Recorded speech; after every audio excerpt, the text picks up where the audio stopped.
గారికి ప్లాన్ చెప్తున్నాను మన సార్ గారికి. So good morning. Good morning. ఎలా ఉన్నారు అందరు? బాగున్నారా? సూపర్. మరి బాగున్నామన్నారు. సో జీవితంలో మనం ఏదైతే అనుకుంటామో అది జరిగి తీరుతుంది. Yes sir no? Power of spoken word. నాకు ఏదైతే కావాలో నేను దాని గురించే మాట్లాడతాను. నాకు ఏదైతే ఇష్టమో నేను దాని గురించే పొగుడుతా. So power of spoken word, ఆ వర్డ్కి అంత పవర్ ఉన్నది. తర్వాత సక్సెస్. ఇప్పుడు ఇంతసేపటి నుంచి ఇదంతా సక్సెస్ సింబల్. మనం ఇక్కడ కూర్చోవడం సక్సెస్ సీక్రెట్ కూడా ఇదే. సో ఎంతోమంది లీడర్లు డిసిషన్ తీసుకుంటే ఈరోజు మనం ఇక్కడ ఉన్నాం. Yes or no? Power of unity. మనం అందరం కలిసి కట్టుగా ఎంత దూరమైనా వెళ్ళగలం. అవునా కదా? ఇక్కడ ఉన్న వాళ్ళు ఈ హాల్లో ఎంత ఉంటే ఈ సక్సెస్ఫుల్ అవుతుందా ఈ మీటింగ్? మీరు సింగిల్గా వెళ్ళి పని చేస్తే మీటింగ్ సక్సెస్ అవుతుందా? హాల్లో అందరూ ఉంటే. సో హాల్లో అందరు ఉన్నప్పుడే అది సక్సెస్ఫుల్ అవుతుంది. యూనిటీగా ఉన్నప్పుడే సక్సెస్ అవుతుంది. తర్వాత పవర్ ఆఫ్ సబ్మిషన్. ఒక వ్యక్తికి జీవితంలో సబ్మిట్ అయి ఉండాలా ఎప్పుడు అంటే, ఒక కని పెంచినందుకు తల్లిదండ్రులకి, విద్య నేర్పినందుకు గురువులకి. సో ఎప్పుడైతే ఒక జీవిత పాఠాలు నేర్పిన మనం ఎవరైతే అప్లైన్ అనే వ్యక్తికి ఎప్పుడైతే మనం సబ్మిషన్లో ఉంటామో ఒక్కొక్క సక్సెస్ మీ కాళ్ళ దగ్గర పడిపోయి ఉంటుంది. సో దీంట్లో సి నారాయణ రెడ్డి గారు అనే ఒక మాట ఉంటుంది. ఏమనంటే, ఎవడికి కావాలో ఓడిన వాడి సంజాయిషి, వాళ్ళకు కొట్టుకుపోయిన వాడికి లోకం జల సమాధి కడుతుంది, అదే ఒడ్డున చేరిన వాడికి లోకం వంగి సలాం కొడుతుంది అని చెప్పి. సో ఎందుకు ఈ మాట మీతో షేర్ చేసుకుంటానంటే, మనం ఫెయిల్ అయ్యేటోనికి నుంచి ఎవడు మాట్లాడాల్సిన పనులే. లోకమంతా ఆల్రెడీ కోడే కూర్చొని ఉంటుంది. ఎస్ఆర్నో? ఎస్ఆర్నో? నా స్టోరీ చెప్తా. నేను ఈ బిజినెస్ కంటే ముందు వెస్టీజ్కి శ్రీనివాస్ అనే వ్యక్తి స్టార్ట్ చేస్తున్నప్పుడు చుట్టాలు కానీ తెలిసిన వాళ్ళు కానీ ఫ్రెండ్స్ కానీ ఏం మాట్లాడినారంటే, ఈ వీడు బట్టలు చింపుకొని రోడ్ల మీద తిరిగే రోజు వస్తుంది, వీడు వినడంగా ఇట్లాంటివి చేస్తానే ఉంటాడు పోతానే ఉంటాయి, చేస్తానే ఉంటాడు పోతానే ఉంటాయి. నాకు తెలుసు వాడు గెలవడని, కానీ ఎందుకు చేస్తుండో తెలియదని. అవునా? ఒక వ్యక్తి ఓడిపోతే మాట్లాడే మాటలు ఇవేనా కాదా? మీరు అందరూ తలకాయలు ఊపుతున్నారు. అది సౌత్ ఆఫ్రికా భాష, నాకు అసలే రాదు. ఏదున్నా భగవంతుడు ఇచ్చిన నోరుతోనే మాట్లాడదామని ట్రై చేస్తాను. ఎస్ఆర్నో? మీరు కూడా నాకు సపోర్ట్ చేస్తారని అనుకుంటా. సో ఆ రోజు సిచ్యువేషన్ నేను ఓడిపోయినాను కాబట్టి జనాలు విడిట్ట వడట్ట అని దుమ్మెత్తి పోసినారు మీద. ఈరోజు సినారీ మారింది. శ్రీనివాస్ వడ్డేమాన జనంతా పైకి లేచిపోయినాడు బిజినెస్లో. ఈరోజు సిచ్యువేషన్ ఏముంది? జనాలు ఏం మాట్లాడతారంటే, ఒరే వాడు గెలుస్తాడన్నా ముందే తెలుసురా, ఎందుకంటే వాడికి సుడి ఉంది, ఈడ సుడి ఉంది కాబట్టి గెలుస్తాడు, లేకపోతే గెలవడం కాడు అని చెప్పి. సో ఇక్కడ సుడి ఇవి అవి లేవు. ఈ చేసే పనిని నమ్మి చేయడం, అంతకుమించి ఏం లేదు. సో మిమ్మల్ని మీరు నమ్మి మీరు ముందడుగేస్తే అక్కడే మీ సక్సెస్ ఉంటుంది. మీ పక్కింటోళ్ళ మాటలో, మీ పైంటోళ్ళ మాటలో, మీ కిందింటోళ్ళ మాటలో వింటే మీ ఫెయిల్యూర్ స్టార్ట్ అవుతుంది. ఒక ఊర్లో ఒక పోటీలు జరుగుతూ ఉన్నాయి. సో చెక్క కర్రలు పైకి ఆయిల్ అంతా పూస్తారు ఆ కర్రకి. సో ఆ కర్రకి పైకి అది ఎక్కాలి. ఏమంటారు? ఆయిల్ పూసిన కర్రకి ఇతను ఒక గోషి కట్టేసుకొని అది ఎక్కాలి పైకి. ఎవరైతే ఎక్కుతారో అతను విన్నర్. అతనికి ఒక గిఫ్ట్ ప్రజెంట్ చేస్తారు ఆ ఊరి జనం అంతా. సో అందరూ చాలామంది ఆ పోటీలో పాల్గొన్నారు, చాలామంది ట్రై చేస్తున్నారు, పరిగెత్తుతున్నారు, పైకి పాకుతున్నారు, అంత పైకి జారిపోతున్నారు అందరూ. సో ఒక 10-20 మంది అక్కడ స్టార్ట్ చేస్తున్నారు, అందరు ఓడిపోయినారు. కానీ ఒక్క వ్యక్తి మాత్రం వెళ్ళిపోయినాడు, పాకడం స్టార్ట్ చేస్తున్నాడు, వెళ్తున్నాడు పైకి అంతా వెళ్తున్నాడు. జనాలు అందరూ అనుకుంటున్నారు, ఒరే బాబు ఇప్పటివరకు ఈ కర్రను పాకినోడు ఎవడు లేడరా మన దాంట్లో, నువ్వు చచ్చిపోతావురా, దిగవద్దు, ఎందుకు ఆ లొల్లి అని చెప్పి వాళ్ళు అరుస్తున్నారు. మనోడు అయినా సరే వాళ్ళ మాటలు పట్టించుకోకుండా పైకి ఎక్కుతానే ఉన్నాడు, ట్రై చేస్తున్నాడు. మనోడు ట్రై చేసిండు, ఎట్టకేళ్ళకి ఆ లాస్ట్ చివరి బార్డర్ వరకు వెళ్ళిపోయినాడు. సక్సెస్ఫుల్ పర్సన్గా నిలబడినారు. అందరూ క్లాప్స్ ఇచ్చినారు విపరీతంగా. ఇంత కాదు, ఇంతకంటే కొంచెం ఎక్కువ. సో క్లాప్స్ ఇచ్చినారు. అంతా అయిపోయిన తర్వాత మరే పిలవండిరా వీరుణ్ణి ధీరుణ్ణి, మనోడు ఇంత సక్సెస్ఫుల్ లీడర్ అయిపోయినా, సక్సెస్ చేసిండు, గెలిచిండు, పిలవండి అని చెప్పి పిలిచి అక్కడ తీసుకొచ్చి స్టేజ్ పైన సన్మానం సత్కారం అన్నీ చేసిన తర్వాత మైక్ ఆయనకు హ్యాండ్ ఓవర్ చేసి, అసలు ఏ విధంగా నువ్వు సక్సెస్ఫుల్గా పైకి ఎక్కినావు, నువ్వు మధ్యలోకి నువ్వు ఎక్కిన తర్వాత మేము అందరము నువ్వు పడిపోతావురా, చచ్చిపోతావురా అని చెప్పి నీకు ఇంత చెప్తాన్నాము, అయినా నువ్వు వినకుండా ఏంట్రా స్వామి నువ్వు దేవుడివి అని చెప్పి అన్నప్పుడు ఆ పక్క నుంచి ఒక ఆయన వచ్చి చెప్పిండు ఏమనంటే, సార్ మీరు అన్నది ఈ మాటనా, అయ్యో ఆయనకు చెవులు వినబడవు సార్, మీరంతా ఎక్సైట్మెంట్ అనుకుని ఆయన బైక్ ఎక్కేసినాడు మొదలుపెట్టినాడు, సో ఎక్సైటెడ్ అనుకున్నాడు ఆయన, మీరు ఇది మాట చెప్పినారా, ఆయనకు చెవులు వినబడవు అని చెప్పినారు. అప్పుడు ఆయన చెప్పిన మాట ఇదే. నేను కూడా మీ అందరూ ఒకటే మాట చెప్తా, ఇక్కడ ఏదైతే మీరు చూస్తున్నారో మీరు విన్నారో ఈ మాట నిజం. 100కి 100% మిమ్మల్ని మీరు నమ్మగలిగితే after 1 year I will be a king అంటారు చూసారా. సో ఆఫ్టర్ 1 year ఇదే నెలలో నెక్స్ట్ ఫిబ్రవరిలో మీరు ఇక్కడ నుంచి స్టేజ్ నుంచి మీరు మాట్లాడతారు, క్లాప్స్ కొట్టడానికి కొన్ని వేల మంది రెడీ ఉంటారు మీకోసం. సో తర్వాత విషయానికి వస్తే చాలామంది సార్ చెప్తే వింటారా సార్, జనాలు వినరు సార్ అంటారు. Yes sir no? మీరు కూడా చాలామంది ఇబ్బంది పడుతూ ఉన్నారు కదా, మేము ఎత్తి పగలు కొట్టుకుంటున్నాం సార్, ఎవడు వినట్లేదు ఇట్లా బయట అని చెప్పి. అందరూ ఒకసారి చేయి పైకి ఎత్తుదాం, అందరం వేలుతో సహా. నా చెయ్యి ఎలా ఉందో అలాగనే దీన్ని రౌండ్ చేద్దాం. Round round round round round round అంటున్నారు, ఏంది మీరు ఇంత చిన్న చేస్తాను? రౌండ్ ఒకసారి ముక్కు మీద పెట్టుకోండి. ఎస్, అట్లనే ఉంచాలి, ఎవరు తీయొద్దు. ఓకే, అసలైంది ఇప్పుడైనది. ఇప్పుడు నేను ఏం చెప్పినాను, రౌండ్ చేయండి అని చెప్పాను ఫస్ట్ వన్. తర్వాత మీ ఫింగర్ని మీ ముక్కు పైన పెట్టండి అని చెప్పాను. ఇప్పుడు అంతా దొంగలు, అమ్మో, ఫస్ట్ బుగ్గ పైన పెట్టినారు, తర్వాత మళ్ళీ నేను అన్నానే కానీ ముక్కు పైకి జరిపేస్తాను, తప్పది. ఇప్పుడు నేను మీకు మైక్లోనే కదా చెప్పింది, ముక్కు పైన పెట్టుకోండి అని మైక్లో చెప్పాను కదా, మరి మీరు ఎందుకు బుగ్గ పైన పెట్టుకున్నారు? హలో, మీరు పెట్టుకోరు కదా సార్ బుగ్గ పైన, అందరూ మేము కూడా పెట్టుకున్నాము. అంటే ఇప్పుడు నేను చెప్తే మీరు విన్నారా, నేను చేసింది మీరు చేశారా? చెప్పడం బంద్ చేయండి, చేయడం స్టార్ట్ చేయండి, బస్ అంతే. ఆటోమేటిక్గా బిజినెస్ వెళ్ళిపోతుంది. ఎన్ని రోజులు చెప్తాము, అలసిపోయినాం. నేనైతే 60 ఏళ్ళ ఎక్స్పీరియన్స్ వచ్చేసింది మాకు బిజినెస్లో.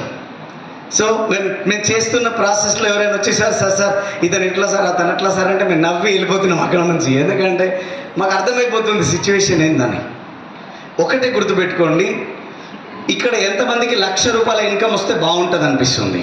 ఆనెస్ట్గా మాట్లాడుకుందాం, ఇంతసేపు అంతా వదిలేయండి, ఆనెస్ట్గా మాట్లాడదాం. సగం చేతులు ఎత్తొద్దు, 50,000 వచ్చినా చాలు సార్ అనొద్దు. నేను ₹1,00,000 అంటున్నా. ₹1,00,000 వస్తే బాగుంటుంది. అందమైన ఒక కారు మన ఇంటి ముందు ఉంటే బాగుంటుందని ఎంతమంది అనుకుంటున్నారు? నేను 2 చేతులైనా ఎత్తడానికి రెడీ ఉన్నా, మైక్ ఉంది కాబట్టి. సో నేను ఎక్సైటెడ్. నాకు ఎక్సైటెడ్ లేకపోతే అసలు నేను గిలిగింతలు పెట్టి నవ్వించడానికి కూడా తయారుంటాను నేను. సో ఎందుకంటే నేను ఆ ముఖం మార్చుకొని ఉండే జాతిలో నేను ఉండేవాడిని కాదు. నిజం కదా, ₹1,00,000 రావాలి, ఒక మంచి కారు మన ఇంటి ముందు ఉండాలని మీకు కోరుకుంటున్నారా? ఒకవేళ ఉంటే మీరు ఎట్లా ఫీల్ అవుతారు? మళ్ళా నేను అదే చెప్పినా మీరు మళ్ళీ డీలో పడిపోతాను. ఇప్పుడు నేను చెప్పింది నిజమే, మీకు అర్థమైంది నిజమే. మీ అందరికీ ₹1,00,000 ఇన్కమ్ వస్తే మీరందరూ ఒక మంచి కార్లో మీరు తిరిగితే మీ ఫీలింగ్ ఎట్లుంటుంది? అట్లా మీరు ఈ హాల్లో కూర్చొని ఉండి చూడండి, మీ బిజినెస్ వచ్చా. మనం ఏమనుకుంటున్నామంటే డియూసీడీ అంటే ప్రసాద్ రావు సార్ కదా, మనం కాదు కదా, బ్రాంచ్. డీసీడీ అంటే షబీర్ సార్ ఫ్యామిలీ, మేము కాదు. ఏదో కొడతాం పట్టుకో. మీరు ఎట్లయితే అంటే నేను ఏమంటున్నా అంటే యథా రాజ్యం తదా ప్రజ, అవునా? రాజ్యంలోని రాజు ఏ విధంగా ఉంటే ఆ రాజ్య ప్రజలు కూడా అదే విధంగా ఉంటారు. మీరు as a branch silver, gold, star, diamond, crown ఏదైతే ఉన్నారో మీ మైండ్ సెట్ ఎట్లా ఉన్నారో మీ డౌన్ లైన్ కూడా కాపీ కొట్టేస్తారు అదే mind set. No pain no gain. నొప్పి లేకుండా రిజల్ట్ వస్తుందా? ఎక్కడైనా వస్తుందా? లేదు, ఛాన్సే లేదు. ఒక వ్యక్తి కిరాణా షాప్ దగ్గరికి వెళ్ళిండు, 1 కేజీ కందిపప్పు ఇవ్వమని. కందిపప్పు కాదు, కందిపప్పు, సారీ, యా. సో కందిపప్పు ఇవ్వండి అని 1 కేజీ అని అడగడానికి వెళ్ళిపోయింది ఆయన. వెళ్ళి 1 కేజీ ఇవ్వండి అన్నప్పుడు ఆయన ప్యాక్ చేసే ప్రాసెస్లో ఆ పక్కన ఒక బుట్టలో ఒక కుక్క కూర్చొని ఉంది. అది ఉండక ఒక 2-3 నిమిషాలకు ఒకసారి కాకిరి బికిరి మొత్తుకుంటుంది. ఇతను 2 సార్లు 3 సార్లు అబ్జర్వ్ చేసిండు, ఇతను నచ్చలేదు నరుపు. అరే ఏంది ఇది, ఎందుకు అసలు? ఆ షాప్ ఆయన అడిగిండే, ఏందా ఈ లొల్లి, ఈ గడుకోసారి అరుస్తుంది, ఏంది అసలు దీని అని అంటే ఆయన చెప్పినాడు, సార్ ఆ కుక్క కూర్చున్న బుట్టలో బస్తా ఉండింది కదా, ఆ బస్తా కింద డబ్బుడు ఉండింది, సూది ఉండింది. ఈ కుక్క కాలి ఉండకుండా అటు ఇటు కదులుతుంది, సో ఆ సూది గుచ్చుకుంటుంది, అందుకని అది కాకిరి వికిరి మొత్తుకుంటుంది అని. అప్పుడు ఇద్దరు అన్నాడంట, మరి ఊకే ఎందుకు మొత్తుకోవాలి, లేచిపోతే అయిపోతుంది కదా, ఎందుకు ఊకే మొత్తుకునేదంటే ఆ సూది గట్టిగా కుచ్చుకోవట్లేదు సార్, అందుకే పోవట్లేదు అని చెప్పేసి. ఇక్కడ ఉన్న వాళ్ళ పరిస్థితి కూడా సేమ్ అంతే పరిస్థితి.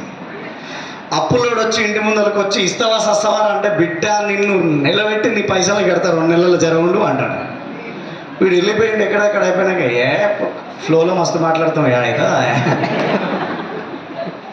శ్రీనివాస్ మనం డియూసిడి కంప్లీట్ చేసిండు అట్ట ఇట్ట రచ్చ రచ్చ అని ఎవరో చెప్పుంటారు. మనోనికి ఏం పని లేకపోయి ఉండొచ్చు. అవునా అచ్చా అట్లా చేసిండా ఇట్లా అయిందా, చిన్న ఏజ్లో డియూసిడి కంప్లీట్ చేసిండా, ఫస్ట్ మాట్లాడే మాటలు. మళ్ళీ తెల్లారుండారే నిన్న ఇప్పుడే చెప్తే కుదరా, నిన్న ఇట్లా చేద్దాం అట్ట చేద్దాం అంటే మనోడు అంటే చేసి మనతోనే అవుతుంది.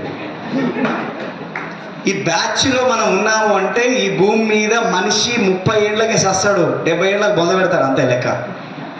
ఈ 30 ఏళ్ళ నుంచి ఆ బతుకు చూస్తుంటే బతకాల సవాళ్ళం అర్థం కాని పరిస్థితి. సార్ నిజమా కాదా? ఒకసారి ఆలోచన చేద్దాం. జాబ్ చేసే వ్యక్తికి, బిజినెస్ చేస్తున్న వ్యక్తికి, ఎవరో వద్దు యంగ్స్టర్ మా షబీర్ సార్నే తీసుకుంటున్నాను. మా షబీర్ సార్ విషయానికి వస్తే మాకు ఒకటే డైలాగ్ ఉంటుంది, ఈయన ఎప్పుడు ముసలోడు కావద్దని. సార్ నవ్వుతారు కానీ ఎందుకు మీరు సైలెంట్ ఉంటారు? సో ఇప్పుడు ఎగ్జాంపుల్ తీసుకుందాం.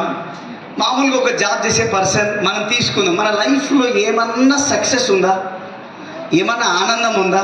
ఇంతమంది లేడీస్ ఉన్నారు, మీ అందరితో ఒక మాట మాట్లాడతా. మీ సార్ మీతో కూర్చొని ఒక్క పూట భోజనం చేస్తూ నవ్వుతూ మీకు ఒక 2 బుక్కలు అన్నం తినిపిస్తే చూడాలని ఎంతమంది అనుకుంటున్నారు? కొంతమంది లోపల ఉంది కానీ మా ఆయన వచ్చి నన్ను చూసుకుంటున్నారు. అమ్మో ఉన్నదా లేదా అండి? ఖచ్చితంగా కదా. ఇప్పుడు నార్మల్ లైఫ్ స్టైల్ విషయానికి వస్తే ఏం జరుగుతుంది? మన దినచర్య చూద్దాం. ఒకసారి జాబ్ చేసే వ్యక్తి దినచర్యని చూద్దాం. పొద్దుగా మనం లేచేది, ఎక్సైటెడ్ అవుతుంది మైక్ కూడా. ఓకే, ఇప్పుడు ఏం జరుగుతుందంటే పొద్దుగాల 7 గంటలకు 6:30కు లేస్తున్నాం. సింపుల్గా ఆలోచన చేయండి. అయితే ఫోను లేకపోతే టీవీ. Yes sir no? నిజమైతే నిజం అనాలా, లేకపోతే అబద్ధం సార్ నువ్వు చెప్పేది అనొచ్చు, నేను ఆ రైట్ ఇస్తాను మీకు. ఎందుకంటే నా జీవితం కూడా గట్లే ఉండే అప్పట్లో. సో సిచ్యువేషన్ ఏముండంటే బయటకు రాగానే లోపలికి వెళ్ళగానే ఆ రిమోట్ దొరకదు. మనోడు ముందే ఫ్రస్ట్రేషన్ క్యాండిడేట్, రిమోట్ ఏడా కనబడతలేదు అంటాడు. వెంటనే కిచెన్లో ఉన్న లేడీ పరిగెత్తుకుంటూ వచ్చి, ఒరే రిమోట్ అంటారా నాయన, మీ నాయన అడుగుతాను రా రిమోట్ ఏడుంది. వెతికి రిమోట్ తీసుకుపోయి ఆయన చేతిలో పెడతాడు. ఆయన TV9, TV5, ఈటీవీ, మీ టీవీ, మా టీవీ, అన్ని టీవీలు పెడతాడు.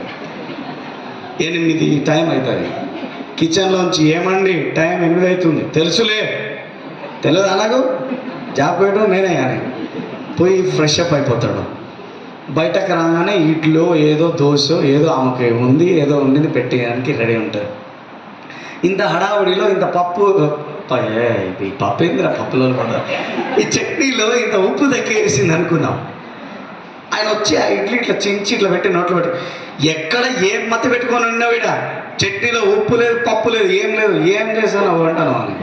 అయ్యో చూసుకోలేదండి చూసుకోలేదని వాళ్ళు వచ్చి అమ్మేస్తే ఇంకా తిని బాక్స్ కడితే ఇక తిడతాం జరసేపు గవర్నమెంట్ మీద గుండ్లేయా, వీడు ఇట్ అయిపోయా, వీడు బస్సు ఫ్రీ అన్నాడు, వాడు అది ఫ్రీ అన్నాడు, ఇది అన్నాడు అది అన్నాడు అని కూడా బయటకు వెళ్తాడు. బస్సు బండి మీద అయితే ఇక పోయినా కొద్ది కష్టాలే ఉంటాయి, బస్సులో కూడా కష్టాలే, ఫుడ్ చేసుకోవాల్సి వస్తుంది జాబ్కి. 9 గంటలకు పోయే జాబ్కు 10:30 పోతాడు. అంతసేపు గవర్నమెంట్ వాళ్ళను రోడ్లను వీళ్ళని తిడుతుంటాం. సార్నో నిజమా కాదని చెప్పేది. చలో జాబ్ దగ్గరికి పోగానే మన బాస్ కూర్చొని ఉంటాడు సీట్లో. 9:30కు వచ్చేటోని 10:30కు వచ్చినావు, నువ్వు ఇట్లా వస్తే ఇంకా 2 రోజుల తర్వాత నాకరా బాబు నీతో లేదు మాకు, నీ ప్లేస్లో ఇంకోని పెట్టుకోవడం ఏంది తలకాయ మాకు, నువ్వు రోజు లేటుగా వస్తున్నావు వాడు అంటాడు. ఆ గవర్నమెంట్ మీద నుంచి జోలి బాస్ మీదకి పోతుంది. మంచి వాళ్ళు పోతాడు కానీ పోతలేడు. ఏంది మాకు ఈ టార్చర్ ఎంత రోజు పొద్దుగా తిడతా అడా ఒకసారి అంటే పోకుండా ఊకే ఎంతగానో తిడితే ఎంతగానో పడతాం, ఈ పోతుంది నొలి పోతుంది కంపెనీకి అంత పోతుంది అని ఆడు పోయి అదో జోలి ముచ్చట పెట్టి జరంత పని చేసే వరకే లంచ్ టైం అవుతుంది. లంచ్ టైం వచ్చినప్పుడు మళ్ళీ సేమ్ పప్పులో ఉప్పు తక్కువైంది, ఉప్పులో కారం తక్కువైంది, ఇవి అవి సేమ్ ఏదో తింటాం. సాయంత్రం అయిపోతుంది. తీసుకుపోయిన సర్ది బ్యాగ్ సంఖకి వేసుకొని చలో బయటకు వచ్చి మళ్ళీ బస్సు పట్టుకొని ఇంటికి వచ్చే వరకే 7-7:30 అవుతుంది. అవునా? నేను చెప్పేది ఇంట్రెస్ట్ ఉందా లేదా? లేదంటే చెప్పు వేరే మాట్లాడతాం. ఓకే సరే. అయితే ఇంటికి వెళ్ళంగానే సేమ్ ఏం చేస్తాడు, పోయి ఈ షూ ఇట్లా అంటాడు, ఈ షూ ఇట్లా అంటాడు, ఈ గోడగా ఆ గోడ కొడతాడు. పోయి లోపల కూర్చొని మళ్ళీ రిమోట్ దేవులాడుకొని ఆ టీవీ ఈ టీవీ పెట్టి మళ్ళీ టీవీ చేసేవరకే టైం 8:30 అవుతుంది. 8:30 అయినప్పుడు ఇక ఈయన ఒక్కడే చూస్తే మంచిగా ఉండదు కదా, మరి ఇంట్లో ఉన్న ఆమె కూడా కాలక్షేపం కావాలి కదా. ఏమండి అంటాను. ఏంది చంద్రముఖి వస్తుందండి అంటాను. చంద్రముఖి చూడకపోతే ఇప్పుడు ఏ దేవుడు ఏడుస్తుడు, ఏముందంట చంద్రముఖిలో అంటారు. ఆమె కూడా అన్నాం అనుకుంటుంది న్యూస్లో ఏముందని, కానీ అనలేదు. కాబట్టి ఇక అనిపిస్తుంది, ఏమనిపిస్తుంది అంటే మంచి వాళ్ళకి వస్తుంది ఆ చావు, మామూలుకి వస్తలేదని, మామూలుకి వస్తలేదని అనుకుంటుంది. ఇంట్లో ఆనందం ఏడుంది, పోయి ఆ తర్వాత ఏదో ఇంత తింటాం, పోయి పడుకుంటాం, మళ్ళా పొద్దుగాల లేస్తాం, సేమ్ రిపీట్ అవుతుంది. ఇంట్లో ఏడన్నా ఇంత ఆనందం ఉందా, పరిగాశం ఉందా, జోకులు ఉన్నాయా? ఇది ఏం జీవితం ఇది? మా షబ్బీర్ సార్ పొద్దుగాల 6 గంటలకు లేస్తాడు, జూమ్ స్టార్ట్ చేశాడు, 7:30 దాకా మా మేడం కాఫీ తీసుకుపోయి ఇస్తుంది, సూపర్గా లవ్ యూ అని చెప్పేసి ఒక కాఫీ తాగేస్తాడు. ఇన్నూరు ఇంకా మస్తు ఉంది. ఇక తాగేసిన తర్వాత చలో ఫ్రెష్ అప్ అయిపోతాడు. అప్పటికే 2-3 లీడర్లు వస్తారు, సార్ మీకు టైం కావాలని. అచ్చా ఆజావ్ ఇంటికి రండి అని పిలుస్తాడు. కౌన్సిలింగ్ అంతా కంప్లీట్ చేశాడు. వెంటనే మేడం టిఫిన్ రెడీ చేసి పెట్టేశాడు, టిఫిన్ చేసేసాడు. మళ్ళీ కార్ రెడీ చేసుకుంటాడు, బ్యాగ్ పెట్టుకుంటాడు, లవ్ యూ అని చెప్తాడు, మళ్ళీ ప్లాన్కి వెళ్ళిపోవడం మొదలు పెడతాడు. చలో మళ్ళీ నైట్ ఎప్పుడు వస్తాడంటే 12 కొడతాడు ఇంటికి వచ్చేవరకే. కానీ 12 గంటలకు వచ్చే వరకు కూడా మేడం భోజనం చేయకుండా కూడా వెయిట్ చేస్తారు సార్ కోసమే. ఇది నిజం, ఇది నిజం. నేను ఏమంటున్నానంటే మరి మన జీవితం ఎటుపోతుంది, మన జీవితం ఎటుపోతుంది? ఒక్కసారి ఆలోచన చేయండి. నేను చెప్పిన రొటీన్ లైఫ్లో బతికేద్దామా? ఈరోజు మా సార్ ఏజ్ చెప్పాను, ఎందుకంటే మళ్ళీ మంచిగా ఉన్నారు. సో ఏజ్లో కూడా ఆయన ఇంకా జబర్దస్త్ లైఫ్ లీడ్ చేస్తాను అంటే అట్లాంటి లైఫ్ తీసుకుందామా, ఇదే సాలిసాలని జీవితం నడిపిస్తామా? హలో, సైలెంట్ అయిపోయారు. అమ్మ నాయన ఏమో చెప్పిపోయాడు రా మనోడు, మమ్మల్ని మొత్తం ఏదో కింద మీద చేసేస్తున్నాను అనుకుంటే జనాలు అంట. అవునా కదా? కరెక్ట్ 3.5 సంవత్సరాల ముందు నా సిచ్యువేషన్ సేమ్ యాస్టీస్ ఉండే. దాన్ని చేంజ్ చేసుకున్నాం, ఈ ఆపర్చునిటీని పార్ట్ టైంగా తీసుకున్నాం, బిజినెస్ బిల్డ్ చేసినాం. బిజినెస్ కూడా అంత ఈజీగా వచ్చి రాలా. నా ఫ్రెండ్ నాకు ఈ బిజినెస్ చెప్పినప్పుడు 30 తిప్పలు పెట్టి 3 చెర్లు నీళ్ళు ఆపించిన. నీది మంచిది కాదురా నాయన, నువ్వు కూడా చేయకు, బదనాం అయిపోతావు అని చెప్పిన. దెబ్బకు బంద్ చేసేటోడు మనోడు, కానీ ధైర్యం పోలీస్ గుండె కాబట్టి ఆగిపోయింది, లేకపోతే పోతుండే. పోకతో పాటు నన్ను కూడా లేదు నువ్వు చేయాలి బిజినెస్ అని చెప్పి నన్ను పట్టుకొని వచ్చి, నేను కూడా చేస్తాను నువ్వు కూడా చేయాలని చెప్పి తీసుకొచ్చి కూర్చోబెడితే ఈరోజు ఈ బిజినెస్లో నా ఫస్ట్ మంత్ ఇన్కమ్ ఈ బిజినెస్ నుంచి 164,000 రూపాయలు, 164. నేను ఆల్రెడీ బిజినెస్ కంటే ముందు ఎక్స్ నెట్వర్క్లో ఒక 8 సంవత్సరాలు పనిచేస్తున్నాను. సో బర్బాత్ అయిపోయినాను రోడ్డు పైన. అందుకే జనాలంతా మట్టిపోసినారు మన మీద, వీడి ఇంతే వాడంతే, వీడి ఇట్టే వాడంటే. జనానికి ఇంకోటి ఏంటంటే నా మీద నాకంటే పక్కన మీదే ఉంటుంది interest. Yes sir no. So కాబట్టి నా పని నేను చేసేవాడిని, కానీ నా మీద ఫోకస్ చాలా మందికి ఉండేది. సో ఇప్పుడు అందరికీ నేను ఎక్కడ చెప్తా అని చెప్పేసి ఏం చేసేవానంటే ఆ 164 రూపాయల చెక్కును తీసుకుపోయి స్టేటస్లో పెట్టడం మొదలుపెట్టాను. జనాలంతా కామెంట్ ఎట్లుండంటే నేను ఒక పెద్ద డ్రీమర్ని, నేను పిచ్చోని అని కూడా చెప్తాను. డ్రీమ్ అంటే నేను అంత పిచ్చి. నాకు ఏదైనా సరే నా దగ్గర ఒక లగ్జరీ బైక్ ఉండాలి, నా దగ్గర లగ్జరీ కార్ ఉండాలి, నేను ఒక లగ్జరీ లైఫ్లో నేను లీడ్ చేయాలా అనేది నాకు డ్రీమ్ ఉండడం వల్ల నా ఇంట్లో హాల్లో అన్నీ నాకేవైతే సంబంధించిన డ్రీమ్స్ ఉన్నాయో అన్నీ ఫొటోస్ సంపాదించుకొని నా హాల్లో పెట్టుకునేవాడిని. నాకు తెలియకుండా మా నాన్న 2-3 సార్లు తీసేసినవన్నీ, వీడు ఇట్లనే చేస్తుండు అని చెప్పేసి. మళ్ళీ పెట్టి చెప్పిన ఇది నా డ్రీమ్, ఎవరు టచ్ చేయొద్దని. తర్వాత మా చుట్టాలందరూ వచ్చి ఆ డ్రీమ్స్ చూసేవాళ్ళు, నన్ను చూసేవాళ్ళు, ఆ డ్రీమ్ చూసేవాళ్ళు నన్ను చూసేవాళ్ళు. వీడికి ఎక్కడ తింత సీన్ ఇవన్నీ అడిగేస్తాడు, ఏదో పెడతాను. సో బిజినెస్ స్టార్ట్ చేసిన కదా 160 వచ్చిందని స్టేటస్లో పెడితే ఆ స్టేటస్లో ఎంతమంది ఎన్ని కామెంట్లు ఉన్నాయంటే స్క్రీన్ షాట్లు కూడా పెట్టినారు. డియూసిటీ లైఫ్ స్టైల్ వీడియోలు వస్తాయి చూడరు మీరేమని. సో ఒక్కొక్క కామెంట్ ఎట్లుండేదంటే, అరే ఈ 164 రూపాయలతో నువ్వు పెద్ద ఇల్లు అన్నావు చూడు, అది కొంటవు రాను అని చెప్పినవాడు. నెక్స్ట్ మంత్ చెక్ 5,000 రూపీస్ వస్తే ఆ 5,000 రూపీస్కి నువ్వు ఆ పెద్ద కారు కొంటావు, మిగిలిన పైసలతో మాకు దావతి కూడా ఇస్తామని చెప్పినారు. అరే ఇంత ఘోరం అయిపోయింది నా పరిస్థితి అనుకున్నాను నేను కూడా అప్పట్లో. కానీ ఎప్పుడు ఆపలే, ఎందుకంటే ఈ స్ట్రెంగ్త్ నా పైన నాకు ఉండాలి, ఎవరినో నేను నమ్మొద్దు. సో అనే డిసిషన్తో ముందుకెళ్ళాను.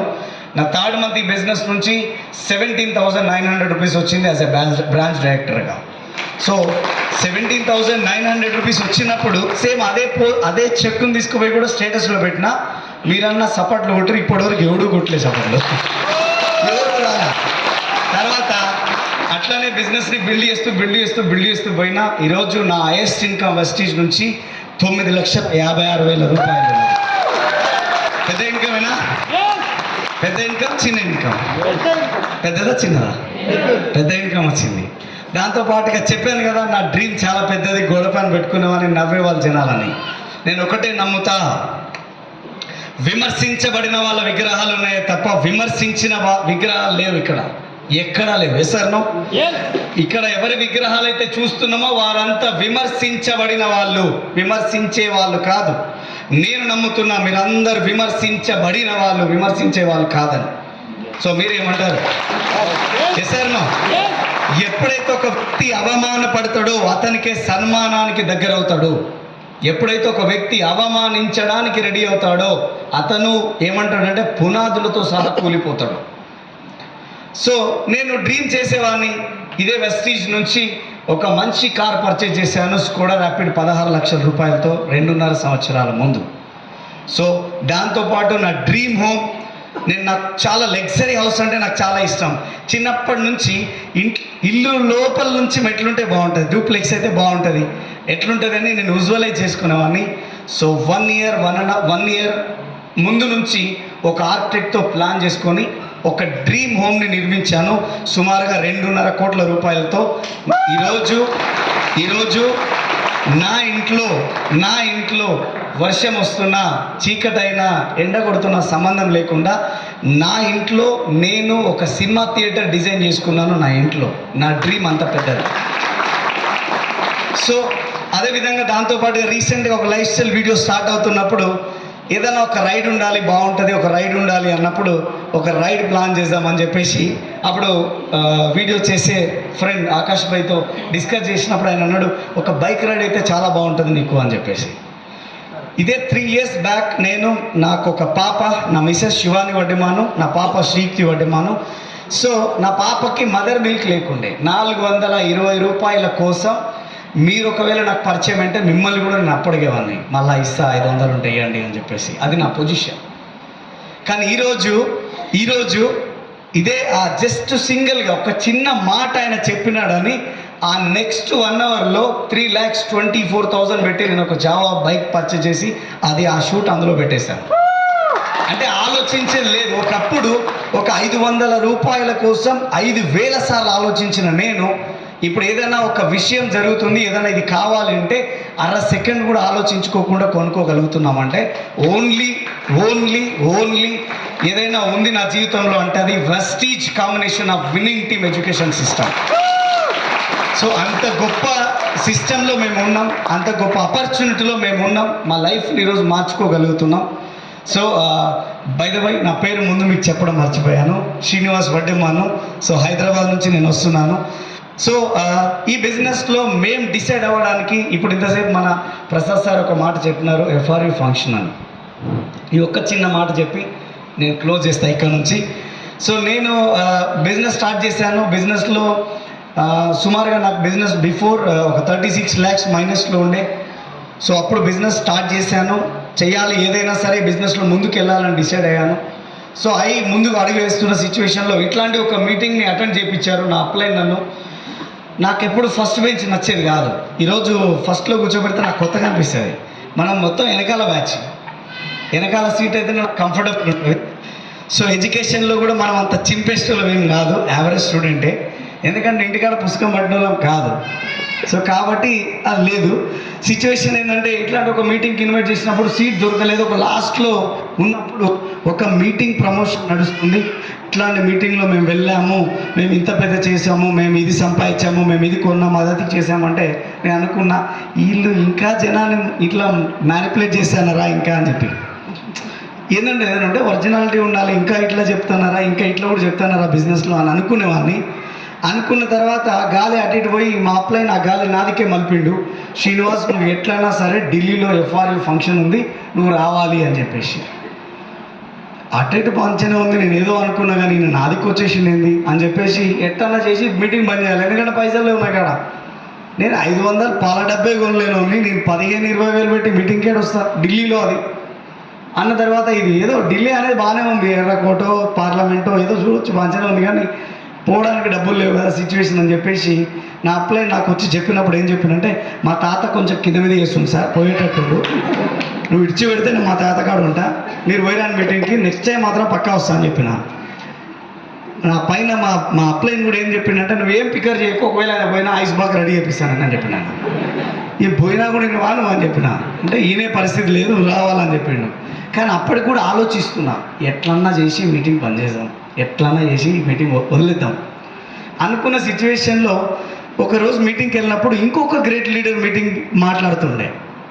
ఆయన ఏం చెప్పినారంటే, గుడ్ మార్నింగ్ ఫ్రెండ్స్, నా పేరు సలీం, నేను హైదరాబాద్ ఏమంటారు కూకట్పల్లిలో ఉంటాను.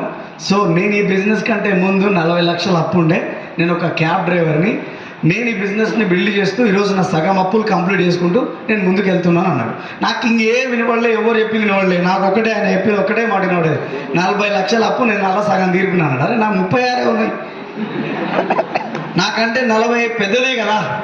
పెద్ద ఆయననే వచ్చి పని చేస్తున్నప్పుడు ఆయన ఇంకెవరు పోతే నేను కూడా ఇంత గెలుస్తా కదా అని ఒక ఆలోచన మైండ్లో వచ్చింది. ఏం రాలే, చలో వెంటనే స్టార్ట్ చేద్దామని డిసైడ్ అయినా. ఇంటికి వచ్చిన తర్వాత ఒకరోజు ఆయన నాకు ఫోన్ చేసి శ్రీనివాస్ గారు మీ గురించి నేను విన్నాను, మీరు ఖచ్చితంగా ఎఫ్ఆర్యూ రావాలి, ఎందుకంటే మీలాంటి వాళ్ళు అట్లాంటి ఫంక్షన్ వింటే ఇంకా కొన్ని 100,000 మందిని మీరు మార్చగలరు. సో ఖచ్చితంగా రండి. డబ్బులే ఒకవేళ మీకు ప్రాబ్లం అయితే మీరు ₹1 ఇవ్వకండి, నేను మిమ్మల్ని పర్సనల్గా తీసుకుపోతాను, నేను మళ్ళీ తీసుకొస్తానని చెప్తున్నాను. Thank you Salim sir. ఆ రోజు ఆయన ఒక్క మాట అనకపోయింటే నేను రియలైజ్ అయ్యేవాడిని కాదు. డబ్బులు లేక కాదు, డబ్బులు ఎవరైనా అడుగుతే అప్పులు ఇవ్వక కాదు అని కాదు, కానీ నా మైండ్ ఫస్ట్ స్విచ్ ఆఫ్ ఉండే. మీటింగ్ 3 రోజులు ఏం చెప్తారు, ఏముంటుంది 3 రోజులు చెప్పడానికి, ఏదో గంట అంటేనే మన నెత్తి ఒక పక్కన వస్తుంది, 3 రోజులు అంటే తలకాయ ఉంటుందా? నా మైండ్ ఇది, నేను ఇట్లా ఆలోచన చేసేవాడిని. కానీ ఆ రోజు ఆయన చెప్పిన తర్వాత నేను రియలైజ్ అయ్యాను, కానీ డబ్బులు లేవు. ఇంటికి వెళ్ళి ఆలోచిస్తున్నప్పుడు నా మిస్సెస్ నాకు మోరల్ సపోర్ట్ చేసింది. ఒకసారి ఆమె కూడా మీరు గీదం బిగ్రౌండ్ ఆఫ్ అప్లాస్. లేకపోతే ఇంటికి పోయిన తర్వాత మొత్తం నీకే కొట్టిన సపోర్ట్లు, నాకు ఒక్కసారి కూడా సపోర్ట్లు కొట్టాలంటే మళ్ళీ నాకు నైట్ అన్నం ఉండదు. ఆ బాధలు నాకు షబీర్ సార్ మాకే తెలుసు, ఎవరు తెలియదు. So just for kidding okay. So అట్లాంటప్పుడు మా మిస్సెస్ నా దగ్గరకు వచ్చి, చలో నువ్వేదో ఆలోచిస్తున్నట్టున్నావు, మా అమ్మ అప్పుడప్పుడు నాకు డబ్బులు ఇచ్చింది, అవన్నీ నేను దాచిపెట్టుకున్నాను, నీ దగ్గర లేవని చెప్పాను, కానీ అది ఏదో ఇంపార్టెంట్ అని నాకు అనిపిస్తున్నది. సరే నా దగ్గర ఈ 5600 ఎంతో ఉంది, నువ్వు తీసుకోలే, తర్వాత ఎప్పుడైనా నాకు ఇద్దు, కానీ ఇవైతే తీసుకోలే అని చెప్పుంటే. అది నా ఫస్ట్ ఆ డబ్బులు చేత పట్టుకొని నా ఫ్రెండ్స్ దగ్గరికి వెళ్ళి, అరే ఎట్లా రా, ఒక ఢిల్లీలో ఒక మంచి ప్రోగ్రాం నడుస్తుంది, సో ఖచ్చితంగా రావాలి అని చెప్పి లీడర్స్ నన్ను ప్రమోట్ చేస్తూ ఉన్నారు, నాకు కూడా ఇంట్రెస్ట్ ఉంది వెళ్ళాలని. సో కానీ జేబ్ సపోర్ట్ చేయట్లేదు, సిచ్యువేషన్ ఇది. అంటే నా ఒక 4 ఫ్రెండ్స్ దగ్గర కొంత డబ్బులు తీసుకొని ఆ ఢిల్లీ ఎఫ్ఆర్యూ అటెండ్ అయ్యాను. ఫ్రెండ్స్ ఆ రోజు వెళ్ళిన తర్వాత ఫస్ట్ మీటింగ్ స్టార్ట్ అయినప్పుడు అనిపించింది, ఎందుకు వస్తారా, నాకు ఎటు చూసినా 20,000 కనబడుతున్నాయి, ఏం కనబడుతున్నాయి, మీటింగు స్టేడియం ఇవన్నీ కనబడుతున్నాయి, కానీ నాకు 20,000 ఎక్కువ కనబడుతున్నాయి. 20,000 ఉంటే నేను అప్పన్న పోతుండేవాను, కానీ ఇంట్రెస్ట్ అన్న కడుతుంటే 20,000 తీసుకొని ఇందాక వస్తే ఏంది లొల్లి నాకు అని చెప్పి అనుకొని అయితే అనుకున్నాను. కానీ వచ్చిన కదా, ఖచ్చితంగా ఏదో ఒకటి అయితే వినాలా, వెళ్దాం లోపలికి అని చెప్పి వెళ్ళిపోవడం మొదలుపెట్టాను. ఒక 2 hours 3 hours నా మైండ్ అంతా పని చేయలేదు, ఎందుకంటే కంప్లీట్ అక్కడ హిందీ, నాకు రాందది ఒకటే హిందీ. నాకు ఎవరైనా పక్కన మాట్లాడితే నాకు అసలు అర్థం కాదు. అట్లాంటిది ఆడ పోయి మొత్తం హిందీ జనాల మధ్యలో ఎవరిని పలకరించినా క్యా అంటారు, ఏం సమాధానం చెప్పాలి నాకు ఏం అర్థమైతే లేదు. కొద్దిసేపు అనిపించింది, కానీ ఒక 2 hours తర్వాత ఒక రికగ్నిషన్ స్టార్ట్ అయిందండి నా జీవితంలో, నా భూతో నా భవిష్యత్. ఆ రికగ్నిషన్ చూసిన తర్వాత నేను డిసైడ్ అయిపోయినా, హిందీ రాకపోయినా పర్లేదు కానీ బిజినెస్ అయితే చేయాలని డిసైడ్ అయిపోయినా.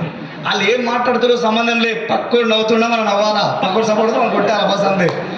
నేను ఒక్కనే పోలే, 6 తీసుకొని పోయినా నాతో పాటు. ఈరోజు ఆ ఆరుగురు యూసీడీ అండప్ ఉన్నారు, 2 లక్షల పైన ఇన్కమ్ సంపాదిస్తున్నారు ఆ 6 నాతో పాటు. సో ఆ రోజు చెప్పిన మళ్ళీ మధ్యలో నన్ను చూసుకునేవాడిని, పక్కన చూసి నవ్వేవాడిని, మళ్ళీ నన్ను తీసుకుపోయినా చూసేటోడిని, నవ్వుతున్నాను అవుతాడు కదా. మరి 6 నమ్మొచ్చిండు అక్కడికి, మరి నవ్వుతుండే లేకపోతే ఎట్లా.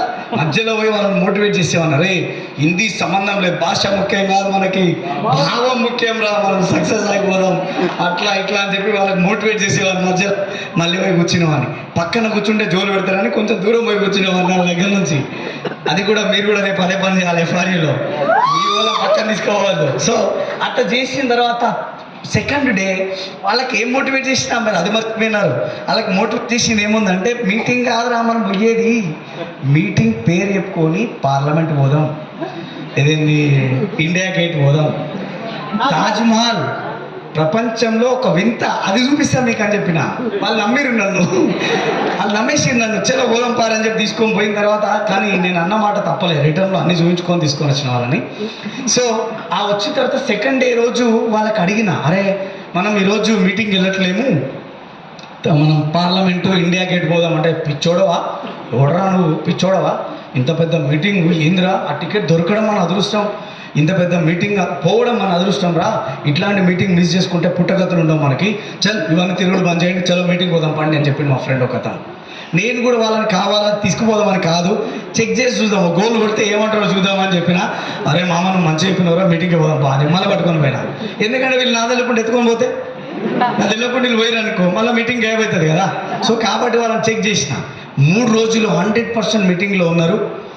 అదే మీటింగ్ నెక్స్ట్ నేను అనుకున్నా, నెక్స్ట్ ఇయర్ ఈ మీటింగ్కి క్రౌన్ డైరెక్టర్ మినిమం కంప్లీట్ చేస్తా అని చెప్పి, యాజ్ ఏ క్రౌన్ డైరెక్టర్గా నెక్స్ట్ ఇయర్ జూమ్ మీటింగ్లో విన్న కరోనాలో. ఆ తర్వాత లాస్ట్ ఇయర్ హైదరాబాద్కి జూమ్ మీటింగ్ వస్తుందంటే ఎగిరి గంతేసిన మామూలు. ఎందుకంటే ఒక వ్యక్తికి 20,000 రూపాయల ఖర్చు నుంచి 5,000కే వచ్చిందంటే ఎంత నయం, అవునా? ఎంత హ్యాపీ అండి. ఇంకోటి మనం ఢిల్లీ పోవాల్సిన పనిలే, 6 రోజుల పని, కానీ ఇక్కడ 3 రోజులు మనం మీటింగ్ అటెండ్ చేస్తే చాలు. బాగుంటుందా? చాలా మంది మా పిల్లలు ఉన్నారు, మాకు ఇబ్బంది ఉంది సార్, ఆఫీస్ పోతుండు అన్నప్పుడు వాళ్ళ పనులు వాళ్ళకి చేసుకొని మళ్ళీ మనం మీటింగ్కి వెళ్ళొచ్చు. సో అంత ఈజీగా ఉంటుంది.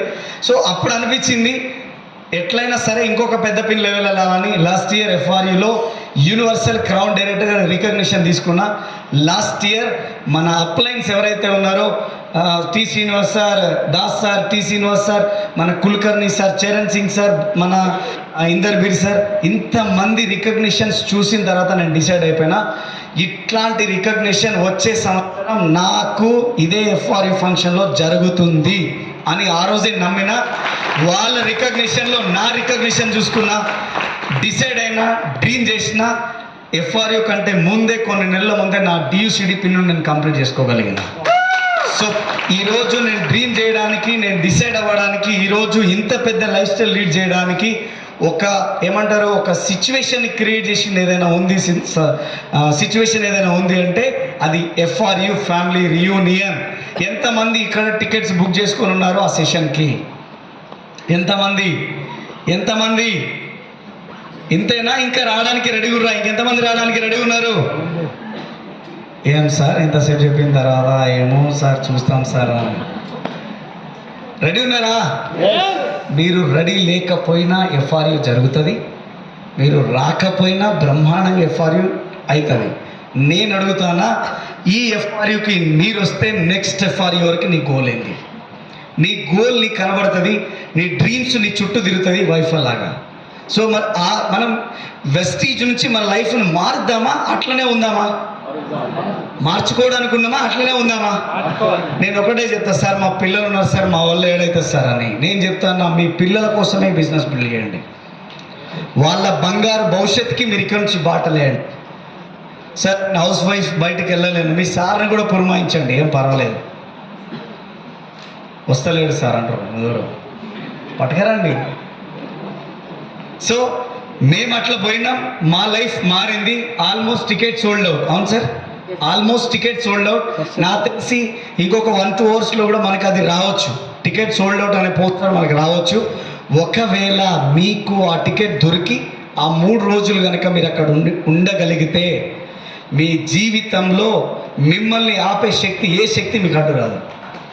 సో ఇది మీరు నమ్మితే సొమ్ము అవుతుంది, నమ్మకపోతే దుమ్ము అవుతుంది. నమ్మండి, నమ్మకండి, మీ ఇష్టం. ఒక చిన్న స్టోరీ వెళ్ళిపోతే ఇక చెప్పాలా వద్దా? Are you ready? మీకు ఇంట్రెస్ట్ ఉందా? ఆకలి అయితే లేదా? నో, నాకైతే అవుతుంది. ఎందుకంటే పొద్దుగాలు వేసినప్పటి నుంచి మొరుతానే ఉన్నాం, మొత్తుకుంటానే ఉన్నాం ఏ పని. సో ఏం జరుగుతుందంటే ఒక అడవిలో ఒక వ్యక్తి ప్రయాణం స్టార్ట్ చేసిండు. అడవిలో ఒక వ్యక్తి ప్రయాణిస్తున్నాడు జాలీగా తిరిగి రావడానికని. ఆయన ఫ్యామిలీ సో వెళ్ళిపోతున్నప్పుడు ఒక మధ్యాహ్నం 2 గంటలకి విపరీతమైన వర్షం స్టార్ట్ అయింది. వాళ్ళు లంచ్ చేసుకున్నారు, వాళ్ళ కార్లో వాళ్ళు తిరుగు ప్రయాణం స్టార్ట్ చేశారు. కొంచెం దూరం వెళ్ళిన తర్వాత ఆ వర్షం అనేది ఇంకా ఎక్కువైపోయినప్పుడు ఏం చేయాలో చూద్దాంలే అని చెప్పి అన్ని పార్కింగ్ లైట్లు ఆన్ చేసుకొని వాళ్ళు మెల్లగా వాళ్ళ ప్రయాణం సాగిస్తున్నారు. రోడ్డు సీదా ఉంది, ఒక టర్నింగ్ ఉంది. ఆ టర్న్ దగ్గర ఒక వ్యక్తి నిల్చొని వచ్చిపోయే బండ్లన్నింటిని ఆపేస్తున్నాడు.